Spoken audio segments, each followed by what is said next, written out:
Question number 1, ये दो statement है, इन दोनों स्टेटमेंट के बेसिस पर क्वेश्चन दिया गया है। Given below are two statements, statement 1 and statement 2। Maternal mortality rate is number of mothers died due to birth related factors per lakh mothers aged 15 to 49 years. And statement 2 है maternal mortality ratio is number of mothers due to birth related factors per lakh birth. आपको ये ध्यान में रखना है कि दोनों पर लाख पर कैलकुलेट होता है, लेकिन मैटरनल मोर्टेलिटी रेट जब होगा तो 15 to 49 ईयर्स के स्पेसिफिक एज ग्रुप को लेते हैं, और स्टेटमेंट 2 में जो मैटरनल मोर्टेलिटी रेशियो है इसको कैलकुलेट करते हैं तो टोटल को लेते हैं जो टोटल मदर होंगे पर 1 लाख बर्थ, या यूं कह सकते हैं पर 1 लाख लाइव बर्थ। तो इन दोनों स्टेटमेंट के बारे में ये कह सकते हैं कि ये दोनों स्टेटमेंट सही है। Both statements 1 and 2 are correct. Maternal mortality ratio का जो डेटा रिलीज होता है एसआरएस के स्पेशल बुलेटिन में, तो आप जब गूगल पर सर्च करेंगे maternal mortality ratio special bulletin तो न्यू डेटा आपको मिल जाएगा। 2016-18 का है ये। लास्ट एग्जामिनेशन दिसंबर 2019 में क्वेश्चन पूछा गया था कि एमएमआर का लेटेस्ट डेटा किस ईयर के लिए है, तो यहाँ पर जो आंसर था 2016 to 18। ये रिपोर्ट जब आप निकालेंगे, ये 2-3 पेज का रिपोर्ट होता है, इसमें स्टेट वाइज डेटा भी दिए हुए होते हैं और वहां से एग्जामिनेशन में क्वेश्चन पूछा भी जाता है। तो फिलहाल इस क्वेश्चन का आंसर फर्स्ट हो जाएगा। इसके कुछ डेफिनेशन एंड टर्मिनोलॉजी है जो मैंने उसी रिपोर्ट से लिया हुआ है, उसका सोर्स भी मैंने मेंशन किया हुआ है। चलिए देखते हैं। आंसर 1 पर टिक कर लेते हैं। मैटरनल डेथ क्या होता है? It is the death of a women while pregnant और within 42 days of termination of pregnancy. या तो प्रेगनेंसी के दौरान या after delivery within 42 days of delivery, या जो टेक्निकल लैंग्वेज में यहाँ लिखा हुआ है 42 days of termination of pregnancy. इस दौरान अगर कोई भी मैटरनल डेथ होती है तो उसको कहा जाता है मैटरनल डेथ। और मैटरनल मोर्टेलिटी रेशियो क्या होगा? It is derived as the proportion of maternal deaths per 1 lakh live birth. इसमें टोटल मैटरनल डेथ को काउंट किया जाता है पर 1 लाख लाइव बर्थ। और मैटरनल मोर्टेलिटी रेट जब हो जाएगा तो उस केस में 15 to 49 ईयर्स के मदर को हम काउंट करते हैं पर 1 लाख मदर। इसमें पर 1 लाख मदर हो जाता है और ये पर 1 लाख लाइव बर्थ होता है। तो ये दोनों कीवर्ड हैं, आपको याद रखना है। और यहाँ से क्वेश्चन एग्जामिनेशन में पूछा भी जाता है और इस क्वेश्चन में पूछा भी गया है। इसका सोर्स मैंने यहाँ पर मेंशन कर दिया है, आप गूगल पर भी सर्च करेंगे तो डायरेक्ट इस लिंक पर पहुंच जाएंगे। Question number 2, a country with a constant growth rate of 2.36% approximately, how many years it will take to double its population. इस क्वेश्चन के बारे में आप बिल्कुल सतर्क हो जाइए कि यहाँ से क्वेश्चन एग्जामिनेशन में पूछा ही जाता है। यहाँ से 2 टाइप के क्वेश्चन बनते हैं, कभी कभी दोनों क्वेश्चन एग्जामिनेशन में पूछे जाते हैं, कभी सिर्फ एक टाइप का क्वेश्चन पूछा जाता है। उन दोनों में से एक क्वेश्चन तो आपको दिख रहा है और दूसरा क्वेश्चन जो मैंने इसके एक्सप्लेनेशन में मेंशन किया हुआ है ये पूछा जाता है। ये डबलिंग टाइम का प्रॉब्लम है। पॉपुलेशन कितने टाइम में डबल हो जाएगा? जब उसका ग्रोथ रेट कुछ पर्टिकुलर दिया हुआ हो, जैसे कि यहाँ पर 2.36 दिया हुआ है। जब आपसे न्यूमेरिकल प्रॉब्लम पूछा जाए तो आप रूल ऑफ 70 यूज करते हैं। फॉर्मूला होता है 70/r। अब r आपको मालूम है, यहाँ पर रखिए, और जब डिवाइड करेंगे तो 29.66 आएगा, जो कि अप्रोक्सीमेटली 30 ईयर्स होगा। आपका आंसर क्या होगा? Second number. एक तो ये न्यूमेरिकल प्रॉब्लम हो गया। एक थ्योरेटिकल टाइप से क्वेश्चन पूछा जाता है कि डबलिंग टाइम का फॉर्मूला आपसे दे दिया जाएगा, 4 ऑप्शन दिया रहेगा और उस चारों ऑप्शन में से कोई एक सही होगा। तो हमेशा याद रखिए ये ऑप्शन सही होता है log 2 base e divided by r। ये डबलिंग टाइम का फॉर्मूला होता है। इसके पहले भी बहुत सारे पेपर्स को मैंने जो डिस्कशन किया है उसमें इस चीज को मैंने बताया है, आपको मालूम भी होगा, या जो नए एस्पिरेंट हैं जो फर्स्ट टाइम इस वीडियो को देख रहे हैं उनको भी एक आइडिया लग जाएगा। और मैं एक बार फिर से आपको बता दूं कि पॉपुलेशन स्टडीज के पेपर में कभी कभी इन दोनों क्वेश्चन को पूछा जाता है या इसमें से कोई एक क्वेश्चन भी पूछा जाता है, जो कि यहाँ पर एक क्वेश्चन आ चुका है। Question number 3, which United Nations world population conference adopted the world population plan of action.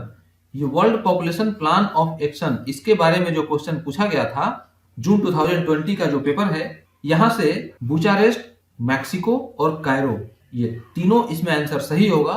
बहुत सारे स्टूडेंट बुचारेस्ट भी सॉल्व करके आए थे, किन्हीं ने मैक्सिको टिक किया था और किन्हीं ने कायरो। जो तुक्का लगाने वाले होंगे वो कोई सा भी लगा चुके होंगे, उन्होंने बेलग्रेड को भी टिक किया होगा, लेकिन इसमें answer first, second and fourth ये 3 ऑप्शन है, तीनों सही होंगे। तीनों में कुछ सिमिलैरिटी भी है और थोड़ा सा डिसिमिलैरिटी भी है। इन तीनों कॉन्फ्रेंसेस में इसको अडॉप्ट तो किया गया था और इन तीनों में वुमेन एम्पावरमेंट की भी बात की गई थी। यहाँ पर मैंने मेंशन किया हुआ है बुचारेस्ट में, मेक्सिको एंड कायरो। लेकिन कायरो एक ऐसा कॉन्फ्रेंस था जिसमें वुमेन एम्पावरमेंट के साथ साथ reproductive health and gender equality की भी बात की गई थी। इस कायरो कॉन्फ्रेंस को ICPD के भी नाम से जाना जाता है, international conference for population and development. तो ये अभी आपको ध्यान में रखना चाहिए, ICPD ये कहा जाता है। कायरो कॉन्फ्रेंस 1994 में कंडक्ट किया गया था। इसके अलावा एग्जामिनेशन में और भी क्वेश्चन पूछे जाते हैं, मैचिंग टाइप के प्रॉब्लम भी होते हैं। उन मैचिंग प्रॉब्लम को भी मैंने यहाँ पर अरेंज किया हुआ है। अभी तक 1954 से 1994 तक total 5 world population conferences conduct किए गए हैं, जिसमें फर्स्ट कॉन्फ्रेंस रोम में ये 1954 में कंडक्ट किया गया था, सेकंड कॉन्फ्रेंस बेलग्रेड में 1965 में, थर्ड कॉन्फ्रेंस बुचारेस्ट 1974 में, फोर्थ कॉन्फ्रेंस मैक्सिको सिटी 1984 में and fifth conference Cairo Egypt में 1994 में। मैंने इसके साथ साथ में ये प्लेसेस के नाम अरेंज भी किए हुए हैं। कभी कभी आपसे क्वेश्चन एग्जामिनेशन में पूछा जा सकता है कि रोम कहाँ है, बेलग्रेड कहाँ है, बुचारेस्ट कहाँ है, मैक्सिको एंड कायरो कहाँ है। मैक्सिमम टाइप करके आप बेलग्रेड यूगोस्लाविया के बारे में देखेंगे, Bucharest Romania and Cairo Egypt, ये 3 ऐसे प्लेसेस रहे हैं जिसके बारे में एग्जामिनेशन में क्वेश्चन अलग अलग तरीके से पूछा गया है। तो आप यहाँ से इस टॉपिक को भी नोट करके याद कर सकते हैं। ये मैंने जो मैटर लिया है ऑफिशियल वेबसाइट से यूनाइटेड नेशन के लिया हुआ है। Question number 4, which of the following are correct of aspirational district programme by NITI Aayog. Aspirational district जनवरी 2018 में लॉन्च किया गया था, जिसमें टोटल 5 टारगेट थे। 28 स्टेट के 115 डिस्ट्रिक्ट में ये प्रोग्राम इनिशियल बेसिस पे स्टार्ट किया गया। टोटल 5 टारगेट के 59 इंडिकेटर्स थे और इसका एस्पेक्ट था कन्वर्जेंस, कोलैबोरेशन एंड कंपटीशन। तो यहाँ से चारों ऑप्शन करेक्ट हो रहे हैं, ऑप्शन 2 सही हो जाएगा। प्रधानमंत्री श्री नरेंद्र मोदी जी का जो कैंपेन था सबका साथ सबका विकास, वो इसी ट्रांसफॉर्मेशनल एस्पिरेशनल डिस्ट्रिक्ट इस प्रोग्राम की ही देन है। इसके एक्सप्लेनेशन को जब हम समझेंगे तो सारी चीजें क्लियर हो जाएंगी। इसका आंसर तो 2 सही हो जाएगा। Transformational aspirational district programme was launched with an aim to move ahead in SDI ranking. SDI ranking में इंडिया का जो कंडीशन है उसमें पूरे वर्ल्ड लेवल पर अहेड होना फर्स्ट एम है इसका। Reduce inter state variation in development and reduce inter district variation in development, ये 3 टाइप के एम हैं जो ट्रांसफॉर्मेशनल एस्पिरेशनल डिस्ट्रिक्ट के अंदर में आते हैं। और चौथा है ensuring inclusive growth for all, means सबका साथ सबका विकास। ये प्रोग्राम जनवरी 2018 में लॉन्च हुआ था। टोटल 115 डिस्ट्रिक्ट थे 28 स्टेट्स में, 5 टारगेट के साथ और 49 इंडिकेटर के साथ। यहाँ तक ये क्वेश्चन आपसे एग्जामिनेशन में पूछा गया है। इसमें अभी एक क्वेश्चन छूट रहा है, कन्वर्जेंस ऑफ एक्टिविटी। ये कन्वर्जेंस, कोलैबोरेशन एंड कंपटीशन, ये 3 एस्पेक्ट ऐसे थे जो इस प्रोग्राम में इंक्लूडेड थे। यहाँ पर आप देख सकते हैं इन तीनों एस्पेक्ट्स को मैंने अरेंज किया हुआ है। Convergence of centre and state scheme, collaboration of central state level प्रभारी officers and district collector and competition among district, ये इतने सारे एस्पेक्ट थे। और जो 5 टारगेट्स थे वो 5 टारगेट ये हैं, health and nutrition, education, agriculture and water resources, financial inclusion and skill development and 5th number है बेसिक इंफ्रास्ट्रक्चर। इन 5 के वेटेज इस टाइप से डिसाइड किए गए थे। हेल्थ एंड न्यूट्रिशन पर 30%, सेकंड नंबर एजुकेशन है इस पर 30%, एग्रीकल्चर एंड वाटर रिसोर्सेज इस पर 20%, financial inclusion and skill development 10% and last जो बचता है बेसिक इंफ्रास्ट्रक्चर इस पर 10%। टोटल इंडिकेटर्स यहाँ पर 49 थे और 49 में से ये इन सब का डिस्ट्रीब्यूशन है। इस एग्जामिनेशन में आपसे यहाँ से ऐसे क्वेश्चन पूछा गया है। हो सकता है कि जो नेक्स्ट एग्जामिनेशन आपका आएगा उसमें इस टेबल से रिलेटेड और भी क्वेश्चन पूछे जा सकते हैं कि हेल्थ एंड न्यूट्रिशन में टोटल कितने इंडिकेटर हैं, एजुकेशन में कितने इंडिकेटर हैं, और जस्ट लाइक 3, 4 एंड 5 इन सब में कितने इंडिकेटर हैं। तो आपको यहाँ पर टोटल के बारे में क्वेश्चन पूछा गया है। टोटल 28 स्टेट थे और 115 डिस्ट्रिक्ट का यहाँ पर डेटाबेस नहीं पूछा गया है। तो आप इसके लिए भी तैयार रहिए कि आगे के एग्जामिनेशन में आपसे अगर इससे रिलेटेड क्वेश्चन आता है तो सेम टू सेम तो नहीं आएगा, लेकिन यहाँ से रिलेटेड क्वेश्चन जरूर एग्जामिनेशन में पूछे जाएगा। ये मैटर आपको नीति आयोग के इस डॉक्यूमेंट में मिल जाएगा, एस्पिरेशनल डिस्ट्रिक्ट्स अनलॉकिंग पोटेंशियल। ये डॉक्यूमेंट आपको इस वेबसाइट पे मिलेगा, मैंने लिंक यहाँ पर मेंशन कर दिया है। आपको और भी इंफॉर्मेशन लेना है, आप गूगल पे सर्च करेंगे, मिल जाएगा। पॉपुलेशन स्टडीज का पेपर एक ऐसा पेपर है जिसके मटेरियल मार्केट में पूरी तरीके से अवेलेबल नहीं है। आपको ऑलमोस्ट 70% सिलेबस ओनली इंटरनेट के माध्यम से ही मिलेंगे, जो मैं अलग अलग तरीके से मेहनत करके अरेंज करके यहाँ पर प्रेजेंट कर रहा हूँ आप लोगों के लिए।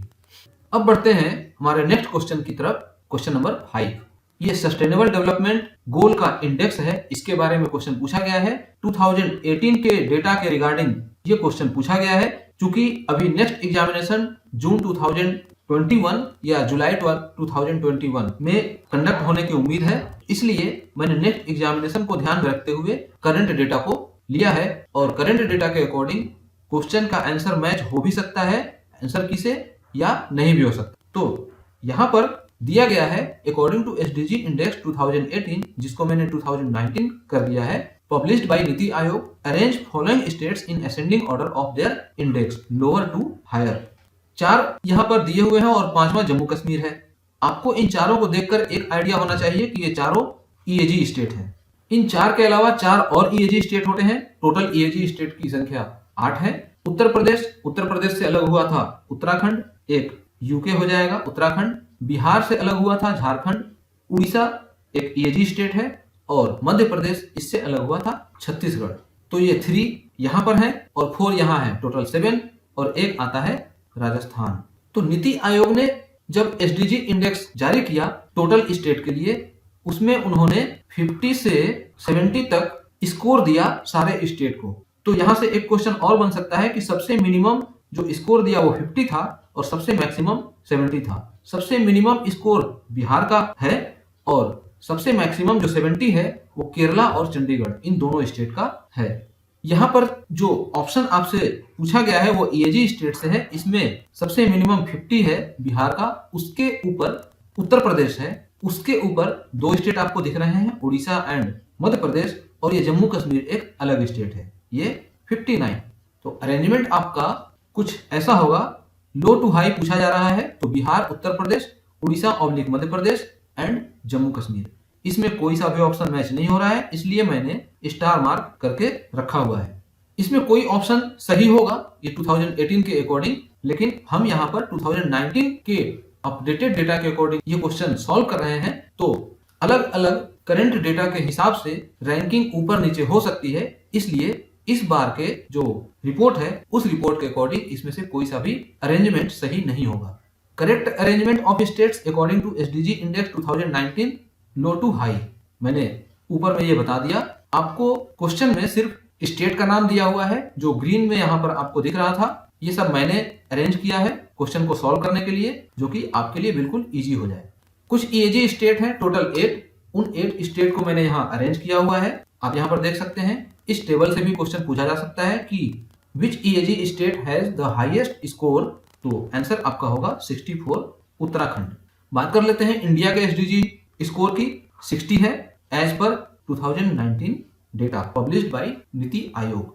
ये टोटल मैंने कहां से लिया है आप देख सकते हैं, नीति आयोग के वेबसाइट से, जो ऑफिशियल वेबसाइट होता है।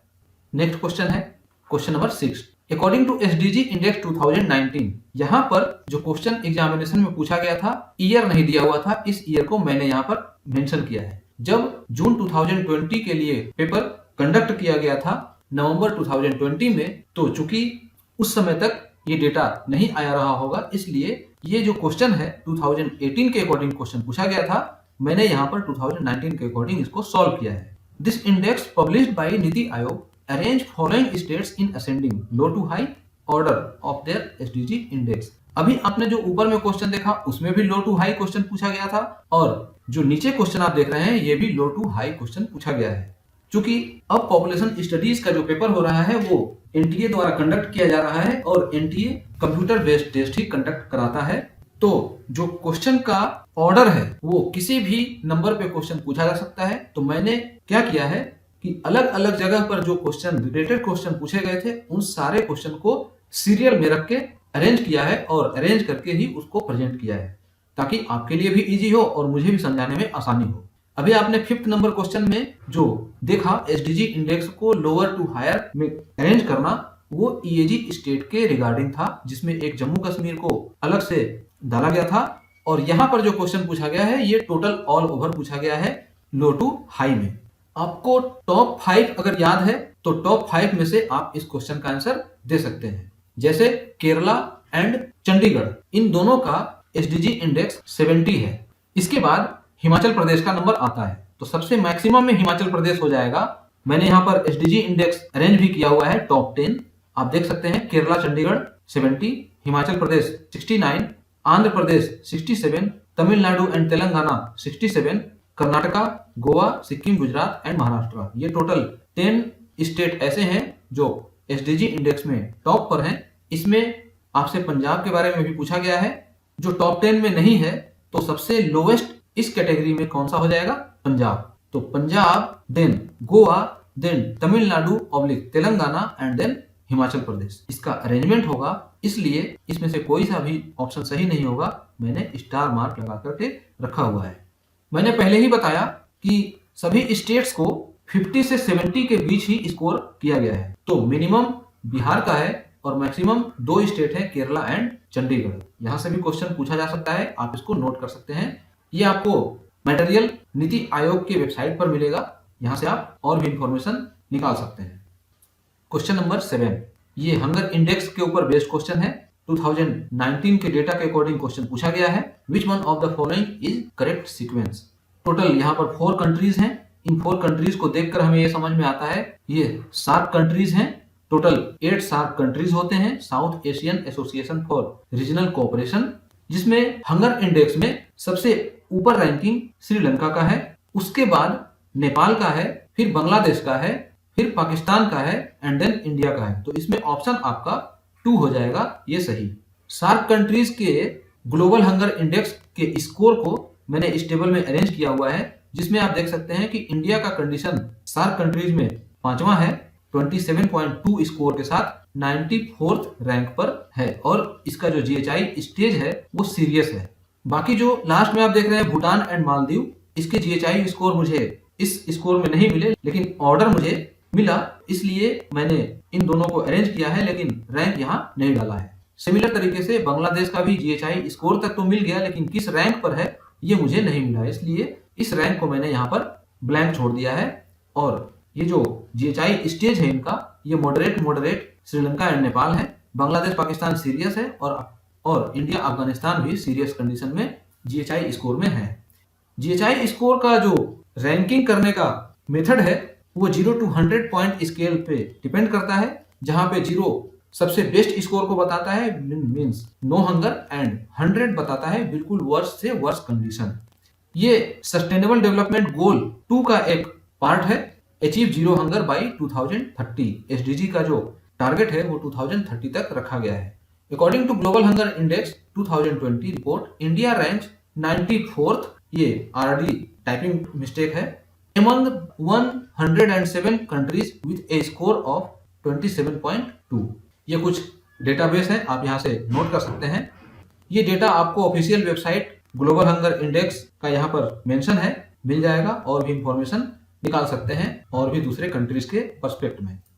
क्वेश्चन नंबर 8, ये एक मैचिंग प्रॉब्लम है जिसमें लिस्ट 1 से लिस्ट 2 को मैच करना है। इसमें 4 टाइप्स ऑफ ब्रेकिंग ये दिए हुए हैं। ये सेंसस का डेटा है और उसका हिस्टोरिकल बैकग्राउंड से रिलेटेड क्वेश्चन पूछा गया है। एग्जामिनेशन कंडक्ट होने से ठीक 2-4 दिन पहले मैंने जो most important and expected questions का कलेक्शन तैयार करके प्रेजेंट किया था, उसमें इस टाइप के क्वेश्चन को मैंने डिस्कस भी किया था और इसके कॉन्सेप्ट को भी बताया था कि ये रटने वाली चीज नहीं है।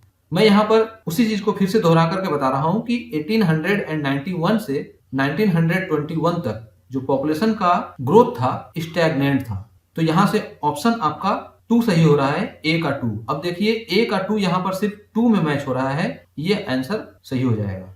बाकी बी का 4 हो रहा है, 1921 से 1951 ये स्टीडी ग्रोथ में था। सी का 1 हो रहा है, 1951 से 1981 तक रैपिड ग्रोथ था। और लास्ट जो बच जाता है 1981 से 2011 high growth with definite sign of slowing down.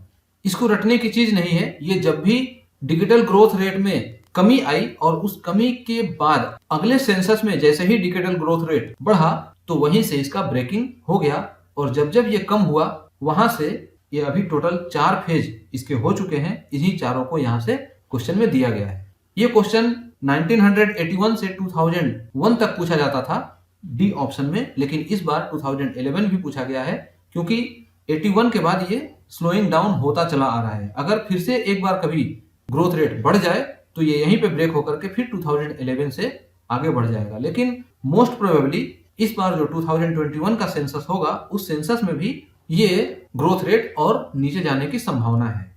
तो नेक्स्ट एग्जामिनेशन में आने वाले समय में जब कभी एग्जाम होगा तो उस समय भी जब ये क्वेश्चन पूछा जाएगा तो 4 फेज ही मोस्ट एक्सपेक्टेड है कि होगा। इसके कॉन्सेप्ट को जब हम समझते हैं तो यहाँ पर मैंने मेंशन किया हुआ है India's population growth have been classified into 4 phases, 4 phase में होता है। यहाँ पर 1921 मेंशन किया हुआ है, इसके ऊपर में 1891 है और 91 से एक फेज ये हुआ, 21 से 51 एक ये फेज हुआ, 51 से 81 एक ये फेज हुआ और 81 से 2011 एक ये फेज हुआ। तो 1, 2, 3 एंड 4 टोटल 4 फेजेस में इस डिकेडल ग्रोथ रेट को डिवाइड किया गया है। 1921 में डिकेडल ग्रोथ रेट -0.31% था, 1951 में 13.31% हो गया, 1981 में 24.66% हो गया था। ये कहने का मतलब यहाँ पर ये है कि 1891 से बढ़ते बढ़ते एक स्थिति ऐसी आई कि 1921 में सबसे पहली बार कम हुआ और ये सेंसस के इतिहास में एक ऐसा घटना था जिसमें निगेटिव में डिकेडल ग्रोथ रेट था।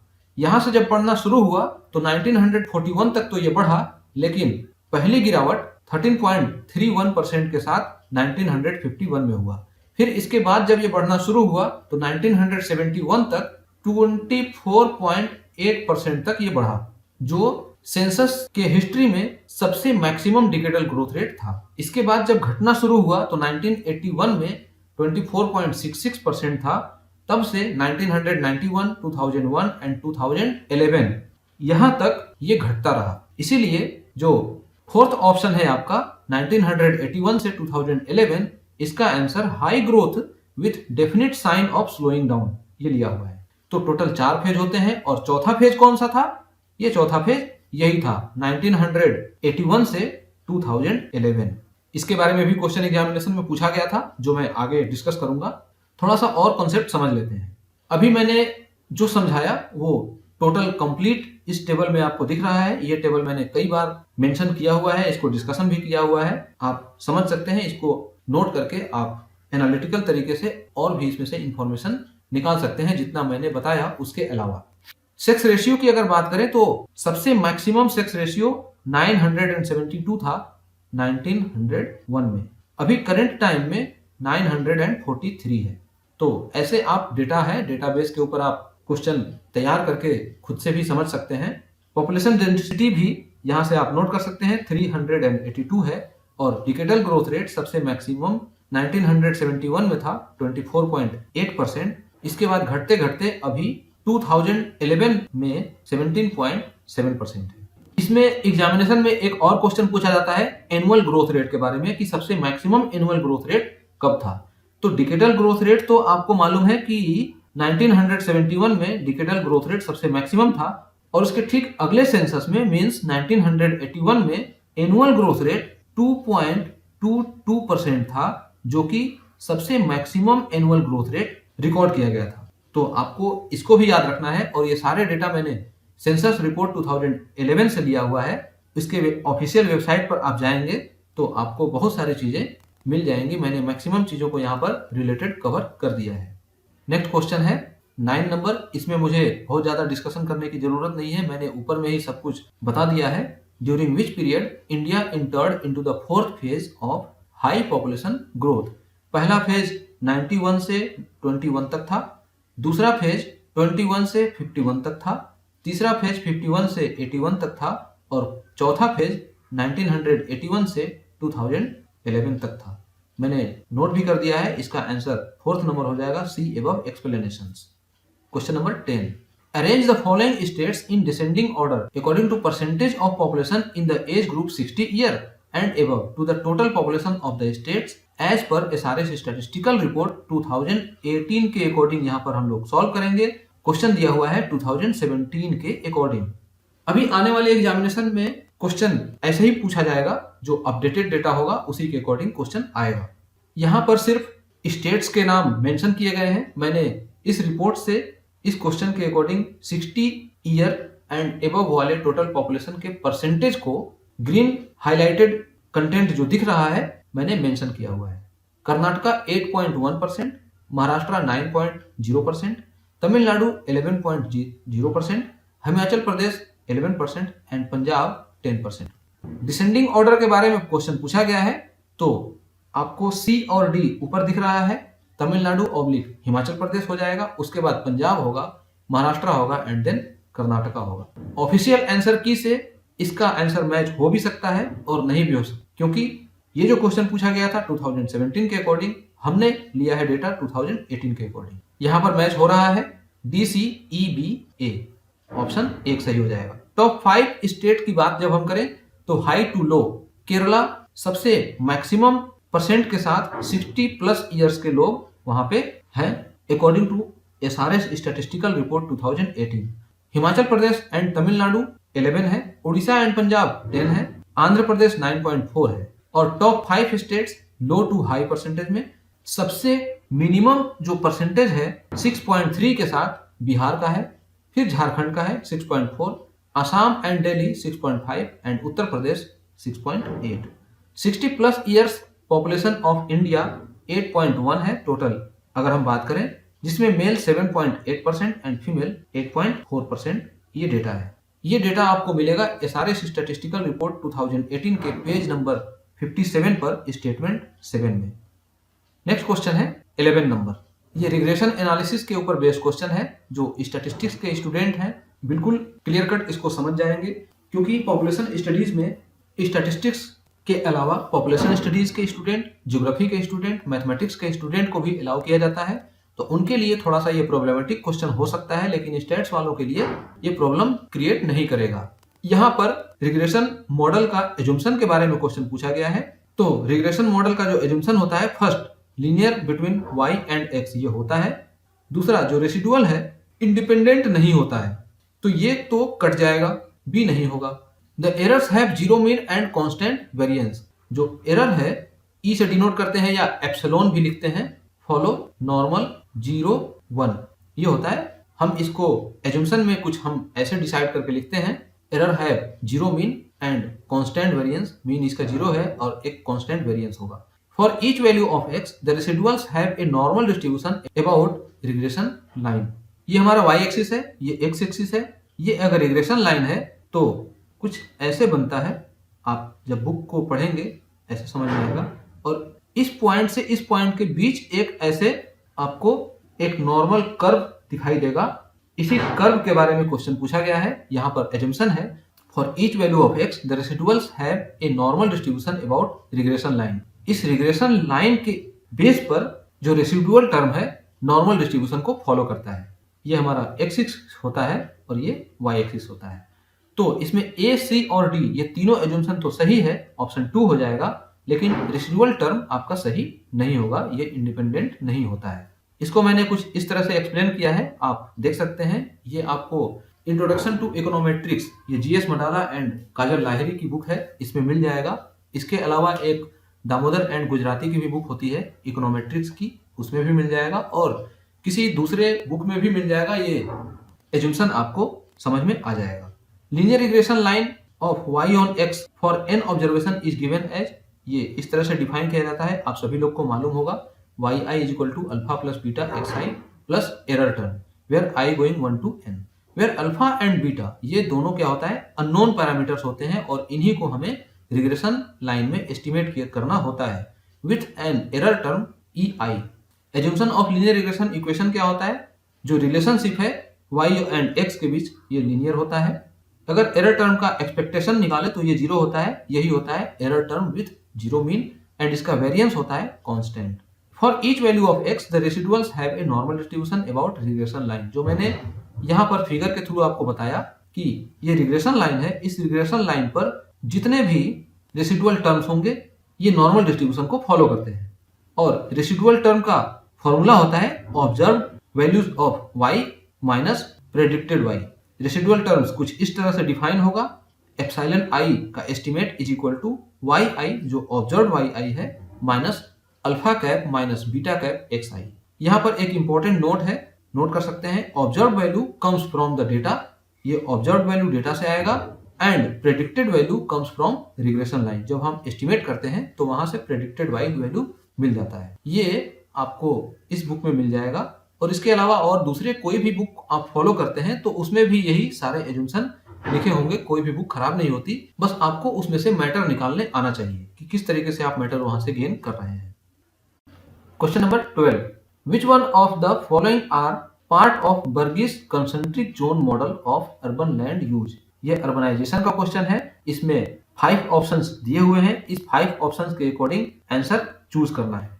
बर्गिस के कंसेंट्रिक जोन मॉडल में स्टैग्नेशन की बात नहीं की गई है, तो सबसे पहले ये आपका ऑप्शन कट जाएगा। सेंट्रल बिजनेस डिस्ट्रिक्ट, जोन इन transition, better residence, commutator belt, ये आपको मिलेगा जो सबसे सेंटर में है वो सेंट्रल बिजनेस डिस्ट्रिक्ट कहलाता है। और इसके अलावा zone in transition, better residence and commutator belt, ये ऑर्डर में आपको इस जोन में देखने को मिलेंगे। तो यहां से आंसर आपका सेकंड हो जाएगा BCDE। इसके कॉन्सेप्ट को समझने के लिए हम एक फिगर का यूज करेंगे, उस फिगर से आपको अच्छे से समझ में आ जाएगा। The concentric zone model depicts urban land use in concentric ring, ये एक इसका कॉन्सेप्ट है। It was developed by sociologist E.W. Burgess in 1925। ये आपको याद रखना चाहिए कि कंसेंट्रिक जोन मॉडल किसने दिया था और ये कब आया था, ये भी एग्जामिनेशन में क्वेश्चन पूछा जाता है। यहाँ से ये आप 5 रिंग देख रहे हैं जिसमें सबसे सेंटर में येलो है, ये सेंट्रल बिजनेस डिस्ट्रिक्ट कहलाता है CBD। इसके बाद ये जो इससे सटा हुआ जोन है जोन इन ट्रांजिशन कहलाता है। वर्किंग जोन ये कहलाता है रेड में, और ब्लू वाला रेसिडेंशियल जोन और कंप्यूटर जोन ग्रीन वाला कहलाता है। ये जो कलर में दिया हुआ है ये कोई यूनिक कलर नहीं है, इसको कैटेगराइज करने के लिए मैंने कलर इसमें दिया हुआ है, आप इसको समझ सकते हैं, नोट कर सकते हैं। यहाँ पर जो क्वेश्चन पूछा गया है इसी से रिलेटेड क्वेश्चन है। सेंट्रल बिजनेस डिस्ट्रिक्ट या CBD सेंटर में होता है, इसके आगे जो जोन होगा जोन इन ट्रांजिशन कहलाएगा, इसके आगे बेटर रेसिडेंस कहलाएगा और आगे वाला कम्यूटर बेल्ट कहलाएगा। लेकिन कम्यूटर बेल्ट से पहले एक रेसिडेंस जोन भी होता है। सेंट्रल बिजनेस डिस्ट्रिक्ट और CBD is located in the middle of the model and the city expanded in rings with different land use. सबसे मिड में यही होता है और जो सिटी है एक्सपेंड करता है कुछ ऐसे। क्वेश्चन नंबर 13, मैचिंग प्रॉब्लम है, लिस्ट 1 से लिस्ट 2 को मैच करना है। 4 ऑप्शन दिए हुए हैं, यहाँ पर लिस्ट 2 में उनसे रिलेटेड ईयर्स हैं, मैच करना है। चाइल्ड मैरिज एक्ट 1929 में, डोमेस्टिक वायलेंस एक्ट 2005 में, चाइल्ड लेबर प्रोहिबिशन एक्ट 1986 में और मेडिकल टर्मिनेशन ऑफ प्रेगनेंसी 1971 में। करेक्ट मैचिंग यहां से क्या होगा, ए का 1, बी का 4, C 2 एंड D 3। 1 फर्स्ट में मिल रहा है, ऑप्शन ए सही हो जाएगा, 1 4 2 3। यहां पर मैंने रिलेटेड इंफॉर्मेशन को उसके रिस्पेक्टिव सोर्सेज से अरेंज किया हुआ है।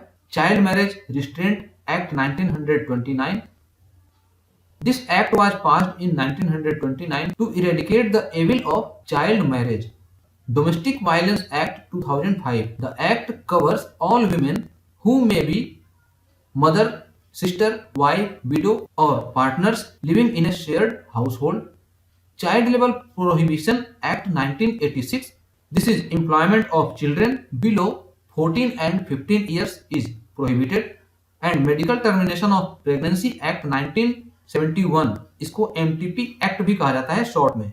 The termination of certain pregnancies by registered medical practitioners and for matters connected therewith और incidental देयरटू।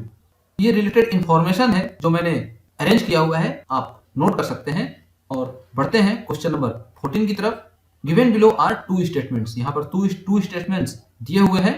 Statement 1, Amrit scheme launched by the ministry of health and family welfare, government of India, aims to reduce expenditure incurred by patients on retirement of cancer and heart disease. And statement 2 है, the scheme is initiated under NHM। इस type के question बहुत easy नहीं होते हैं। यहाँ पर जो अमृत स्कीम लिखा हुआ है, अमृत का मतलब होता है affordable medicines and reliable implants for treatment, launch by ministry of health and family welfare GOI। ये प्रधानमंत्री श्री नरेंद्र मोदी के द्वारा 2015 में लॉन्च किया गया था ऑन बिहाफ ऑफ MOHFW। तो यहाँ से आप इस क्वेश्चन का मैटर समझ सकते हैं कि launched by ministry of health and family welfare, ये direct to direct ministry of health and family welfare से रिलेटेड करके स्टेटमेंट दिया गया है, तो ये कनेक्ट नहीं होगा। PM मोदी के द्वारा ऑन बिहाफ ऑफ MOHFW किया गया था। नेक्स्ट लाइन है, to reduce expenditure incurred by patients on retirement. ये रिटायरमेंट वर्ड नहीं था, इस टाइप के पेशेंट को ट्रीटमेंट करने के लिए ये अमृत स्कीम लॉन्च किया गया था। तो फर्स्ट स्टेटमेंट आपका इनकरेक्ट हो जाएगा। सिमिलर तरीके से the scheme is initiated under NHM, ये लिखा हुआ है, लेकिन ये स्कीम NHM के द्वारा इनिशिएट नहीं किया गया था, HLL लाइफ केयर के द्वारा ये इनिशिएट किया गया था। तो इसमें दोनों स्टेटमेंट सही नहीं होगा, ऑप्शन आपका 2 सही हो जाएगा। Both statement 1 and 2 are incorrect. Amrit scheme का मतलब है affordable medicines and reliable implants for treatment. This was launched by Prime Minister Shri Narendra Modi in 2015 on behalf of MOHFW। इसका ऑब्जेक्टिव क्या था? Reduce the expenditure incurred by patients on treatment of, यहाँ पर आपका जो question लिखा हुआ है रिटायरमेंट लिखा हुआ था, ये रिटायरमेंट नहीं, treatment of cancer of heart disease. The project has been implemented in a tie up with government owned HLL life care limited. ये NHM के द्वारा टाई अप नहीं है। और HLL has been deputed to establish and run the Amrit chain of pharmacies across the country। इनको ये responsibility दी गई है। अगर आप दिल्ली में एम्स के अंदर जाएंगे या सफदरजंग के मेन गेट पर भी जाएंगे तो आपको अमृत फार्मेसी देखने को मिल जाएगा। वहां पर 50 to 60, 70, 90% तक डिस्काउंटेड मेडिसिन मिलता है। Country's first Amrit outlet was opened at AIIMS, यहाँ पर लिखा हुआ है AIIMS New Delhi. Medicines at 60 to 90% discounts over market price.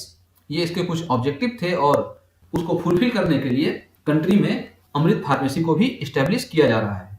आप गूगल पर जाएंगे, Amrit pharmacy HLL life care search करेंगे, क्योंकि इसको रन करने का जो रिस्पॉन्सिबिलिटी है HLL केयर के पास है, वहीं से आपको मैक्सिमम इंफॉर्मेशन मिलेगा।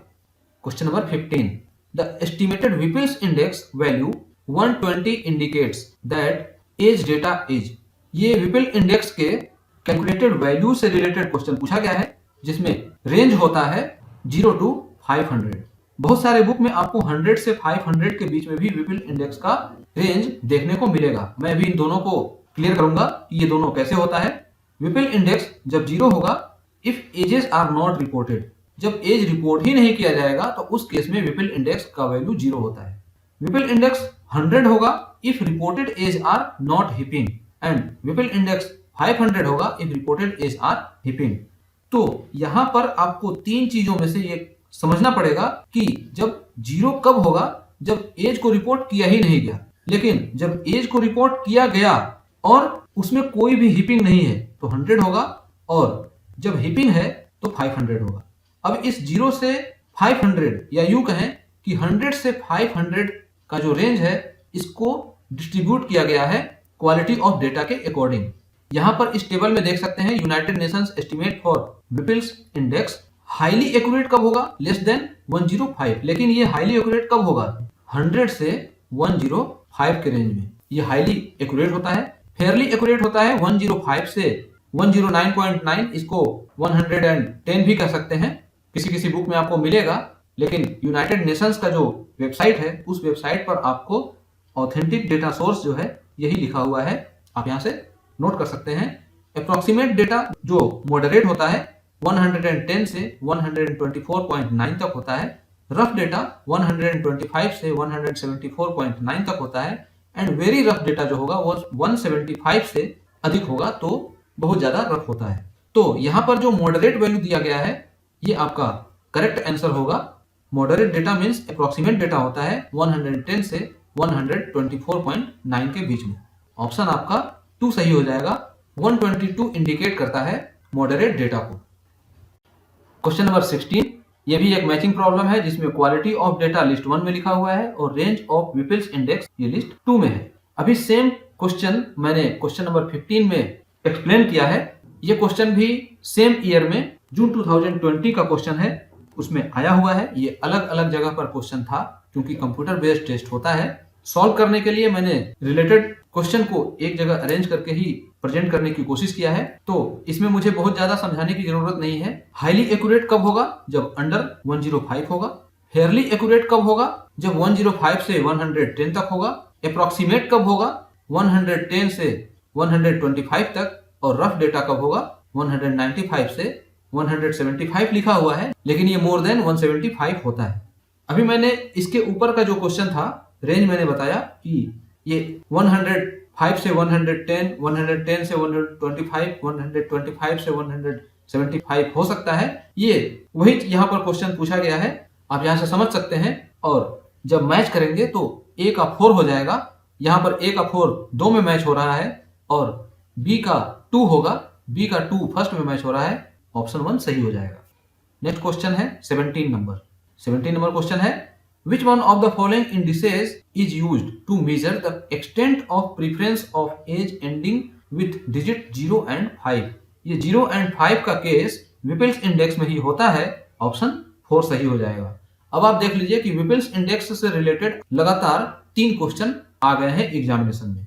चूंकि बहुत सारे क्वेश्चंस मुझे मालूम है और जिन क्वेश्चंस के बारे में मुझे नहीं मालूम है मैं उसको सर्च करता हूँ। वो जब सर्च करके मुझे मिलता है तो मैं उसको प्रेजेंट करता हूँ। तो मैंने इन चारों ऑप्शन के बारे में भी मेंशन करने की कोशिश किया, लेकिन बोग इंडेक्स मुझे नहीं मिल पाया। अगर आप में से किन्हीं को भी बोग इंडेक्स के बारे में मिल जाए, कहीं से कुछ भी मिल जाए, तो आप कमेंट बॉक्स में या तो उनका लिंक या मुझे कॉन्टेक्ट करके उसके बारे में बता सकते हैं। टेलीग्राम आईडी पर भी आप बता सकते हैं या कमेंट सेक्शन में मुझे बात करने के लिए कह सकते हैं, मैं बात कर सकता हूँ।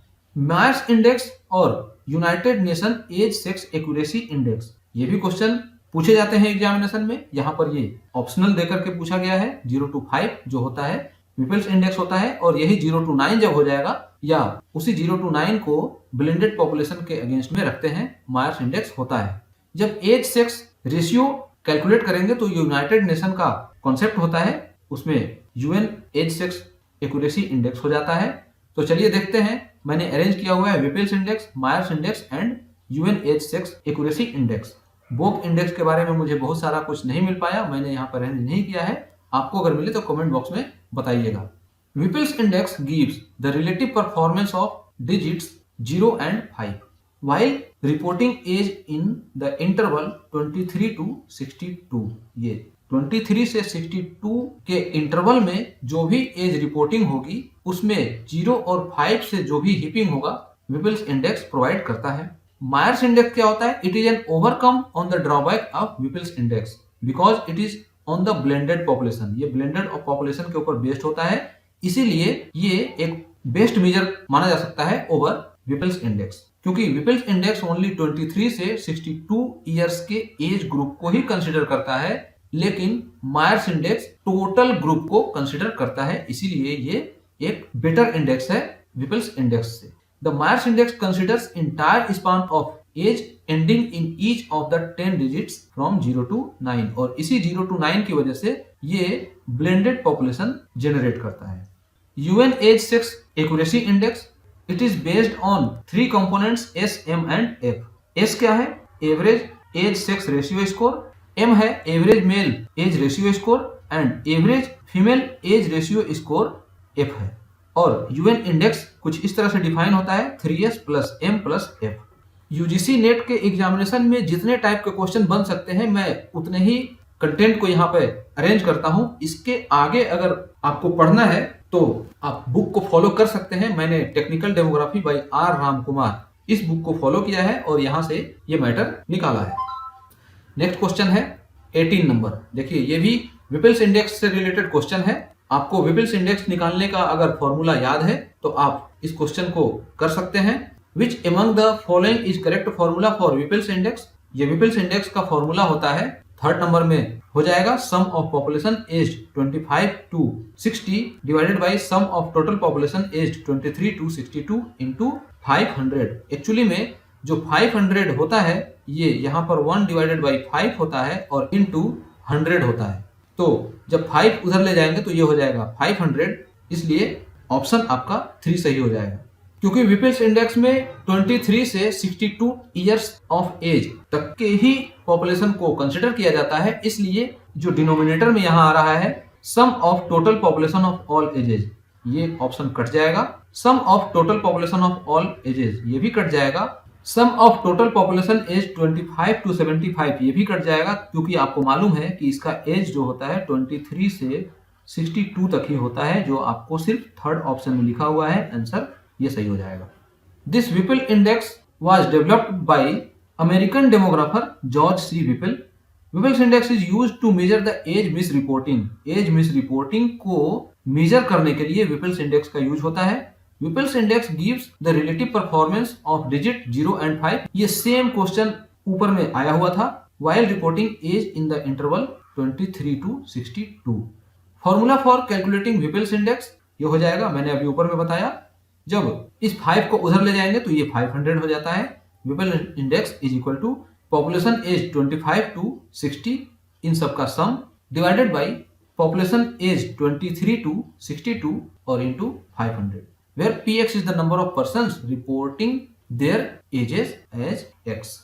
ये कंटेंट भी मैंने technical demography by R Ram Kumar वहां से लिया है और इस पे रिलेटेड मैंने क्वालिटी ऑफ डेटा एक वीडियो बनाया था, लिंक आपको डिस्क्रिप्शन बॉक्स में मिल जाएगा, वहां से इसको अरेंज किया है। Question number 19। As per SRS bulletin May 2019 data 2017 arrange following states in ascending order of their birth rate lower to higher.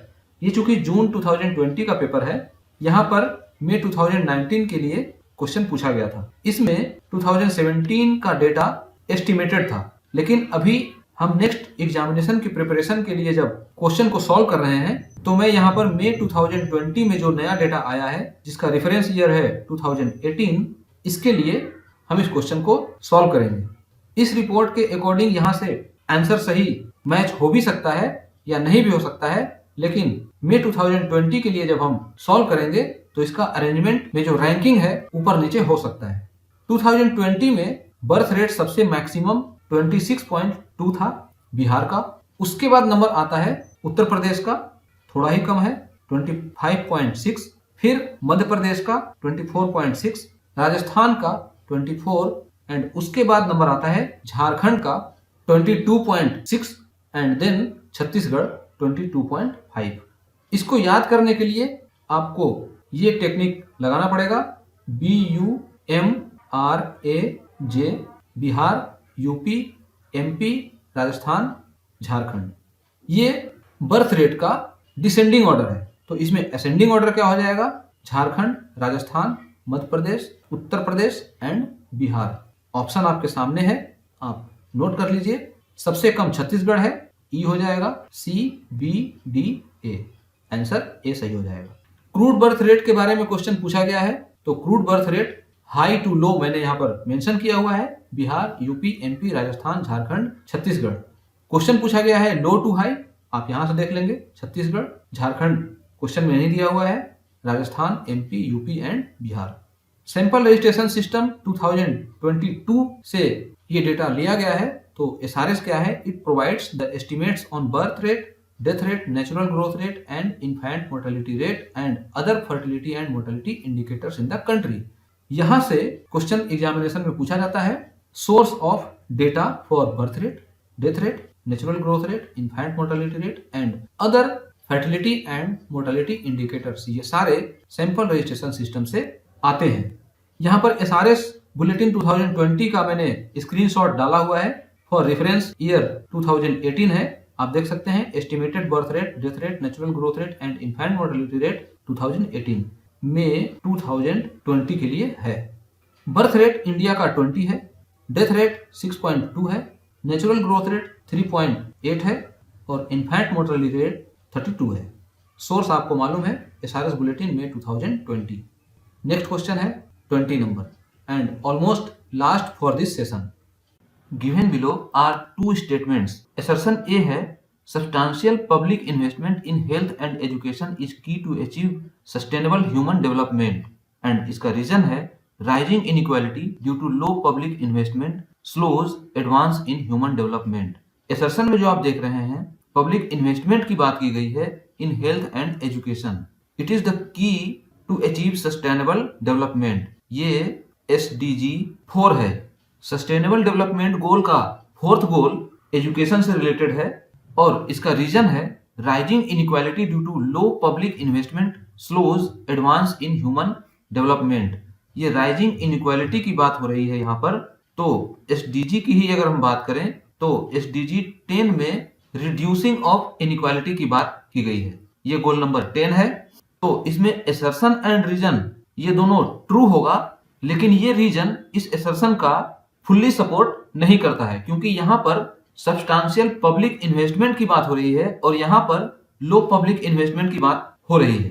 तो मोस्ट प्रोबेबली इसमें सेकेंड नंबर ऑप्शन सही होगा। Both A and R are true but R is not correct explanation of A। Answer आपका 2 सही हो जाएगा। इसके explanation में जब हम आएंगे उसमें मैंने सस्टेनेबल डेवलपमेंट गोल से रिलेटेड टॉपिक्स को अरेंज किया है और मैक्सिमम से मैक्सिमम पॉइंट्स को कवर करने की कोशिश की है। जैसा कि असर्शन में था हेल्थ एंड एजुकेशन से रिलेटेड, तो SDG 4 है इंश्योर क्वालिटी ऑफ एजुकेशन। ये सस्टेनेबल डेवलपमेंट गोल का फोर्थ नंबर गोल है और SDG 10 है रिड्यूस्ड इनइक्वालिटी।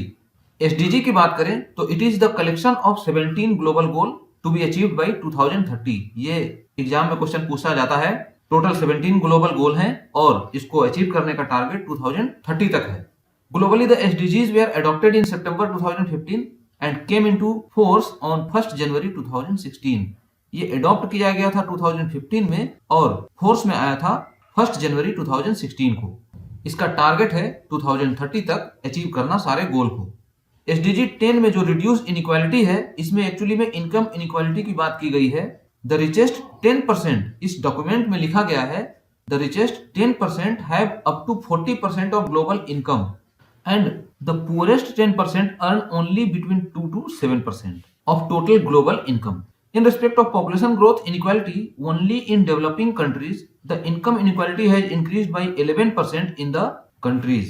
अगर हम सिर्फ डेवलपिंग कंट्रीज की बात करें और उनके इनकम इनइक्वालिटी की बात करें तो सिर्फ 11% का ही इंक्रीमेंट हुआ है इनकम डिस्ट्रीब्यूशन में। यहाँ पर इस फिगर में आप देख सकते हैं, ये सस्टेनेबल डेवलपमेंट गोल के टोटल 17 ग्लोबल गोल हैं। ये यूनाइटेड नेशन के SDG ऑफिशियल वेबसाइट से लिया गया है। ये सारे ग्लोबल गोल आपको सीरियल वाइज याद होने चाहिए। फर्स्ट गोल है जिसमें नो पॉवर्टी का टारगेट रखा गया है 2030 तक, जिसको अचीव करना है। जीरो हंगर सेकंड गोल है। थर्ड गोल है good health and well being. Fourth goal है ensuring quality of education. Fifth है जेंडर इक्वालिटी। सिक्स्थ नंबर है clean water and sanitation. Seventh number है affordable and clean energy. Eighth number है decent work and economic growth. Ninth number है industry innovation and infrastructure. 10th number है reduced inequality. 11th ये urbanisation से related है, sustainable cities and communities. 12th number है responsible consumption and production. 13 number climate action. 14th number life below water. 15th number life on land. 16th है piece justice and strong institutions and 17th number है partnership for the goals. तो अब चाहे किसी भी strategy को अपनाते हुए आपको इन सारे गोल के बारे में याद करिए, आपको याद करना ही पड़ेगा। इसमें डिफरेंट टाइप के एग्जामिनेशंस में जो यूजीसी के अलावा भी एग्जामिनेशन कंडक्ट किए जाते हैं, वहां पूछे जाते हैं क्वेश्चन किस सीरियल नंबर में कौन सा गोल है, तो इसके लिए भी आपको तैयार रहना है। यहां तक आपने टोटल 20 क्वेश्चन का आंसर की देखा, जिसमें मैंने सभी क्वेश्चन पर डिटेल में टॉपिक वाइज रिलेटेड डिस्कशन किया। अगर आप सिर्फ इतने 20 क्वेश्चन को ही अच्छे से तैयार करते हैं, जिसमें मैंने मैक्सिमम पॉइंट्स को कवर किया है, और उसके बाद अगर प्रीवियस ईयर्स के क्वेश्चन को पलट कर देखेंगे तो अगर 50 क्वेश्चन भी पूछे गए होंगे 2-3-4 साल पहले के पेपर अगर आप लेते हैं, तो वहां से कम आप कुछ नहीं भी पढ़ा हुआ है अगर, तो 15 to 20 क्वेश्चन आपको समझ में आएंगे ही आएंगे, सिर्फ इतने 20 से। तो सोच सकते हैं कि अगर मैं 100 क्वेश्चन को भी एक्सप्लेन करूंगा तो वहां से कितने सारे क्वेश्चंस कवर होंगे। तो इन सारे मटेरियल्स को आप नोट कर लीजिए, अपनी स्ट्रेटेजी बनाइए, किस तरीके से प्रिपरेशन करना है। मेरा काम है अलग अलग सोर्सेज से मटेरियल को इकट्ठा करना, उसको एक जगह लाकर प्रेजेंट करना, और आपका काम है उस प्रेजेंटेशन को देखना और देखकर वहां से अपना खुद का एक रिटन मटेरियल प्रिपेयर करना और उससे अपनी खुद की स्ट्रेटेजी बनाते हुए प्रिपेयर करना और टारगेट को अचीव करना। तो इस वीडियो में बस इतना ही। मिलते हैं अपने एक नए वीडियो के साथ, जिसमें मैं इसके आगे के क्वेश्चन को एक्सप्लेन करूंगा। चैनल पर आप नए हैं तो सब्सक्राइब कीजिए, लाइक और शेयर करते रहिए। मेरे इस टाइप के प्रेजेंटेशन के बारे में मुझे कमेंट करके बताइए, आपको कितनी हेल्प मिलती है, मेरे इस मटेरियल से आप किस तरीके से गेन करते हैं, और अगर आपका कोई सुझाव हो तो उस सुझाव को भी आप मुझे बता सकते हैं। फिलहाल के लिए बस इतना ही। वीडियो के साथ अंत तक बने रहने के लिए धन्यवाद। Thanks for watching.